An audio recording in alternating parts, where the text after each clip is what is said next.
Israeli military has carried out several airstrikes on Lebanon in the past few hours, and in one attack, it says it hit a Hezbollah site in Janta, a village in central Lebanon. Now, the Israeli army says it was targeting a Hezbollah air defense system. Most of the attacks have been confined to the southern region near the border, but this isn't the first time the Israeli military has struck deep inside Lebanon. Let's cross over to Baig, who's in southern Lebanon. What more do we know about these recent strikes, Assad? Well, we understand that there have been several airstrikes, artillery strikes and drone strikes in the early hours of this morning. Now, if I can just run through some of those with you, we understand a drone strike hit Barachil. We understand artillery strikes on the town of Yarun, a drone strike on Hadatha, airstrikes on the outskirts of Tulin.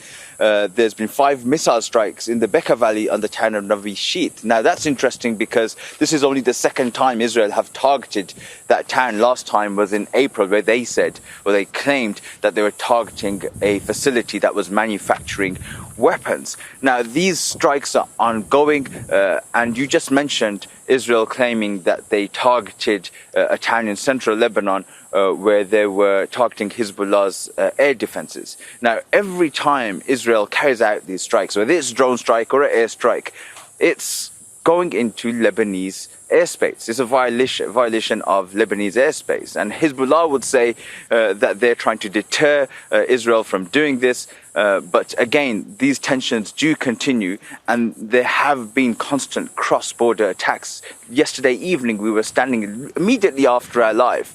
We could see Israel targeting the town of Rashai al-Fakhr. Now, we saw smoke rising from that town, but importantly, we also saw Israel use white phosphorus, that telltale sign of the smoke descending, that is separating and descending on that town. And then we also saw Hezbollah firing rockets from the south of Lebanon into Israel. So those tensions really continue, and those cross-border strikes. Well, as you say, the tension has been continuing, but to put it all in context, it's all related, isn't it, to Israel's war on Gaza?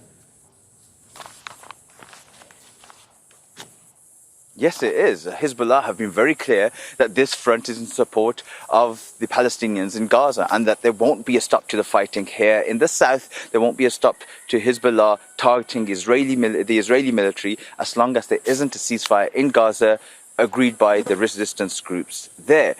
But as far as Israel is concerned, they want Hezbollah to withdraw further back from the border here in Gaza, so tens of thousands of residents can return to their homes. But tens of thousands of people have been displaced on both sides. And really, the fear is that there could really be an escalation. We've seen Israel carry out attacks and assassinations in Lebanon, but not only in Lebanon. Yesterday, Tuesday, there was a killing of a Hezbollah member on the Syrian side of the border, a former bodyguard of the leader of Hezbollah, Hassan Nasrallah. Now, his funeral is set to take place later today. So those tensions still exist. And what we tend to see is whenever there is an assassination, there are attacks by Israel, there's always a response from Hezbollah, usually rockets fired at Israeli military positions. So yes, it's all related to Gaza, and as far as Hezbollah are concerned, this front along the southern border is in support of the Palestinians in Gaza. Assad Baig there with that update for us from southern Lebanon. Thank you. Make sure to subscribe to our channel to get the latest news from Al Jazeera.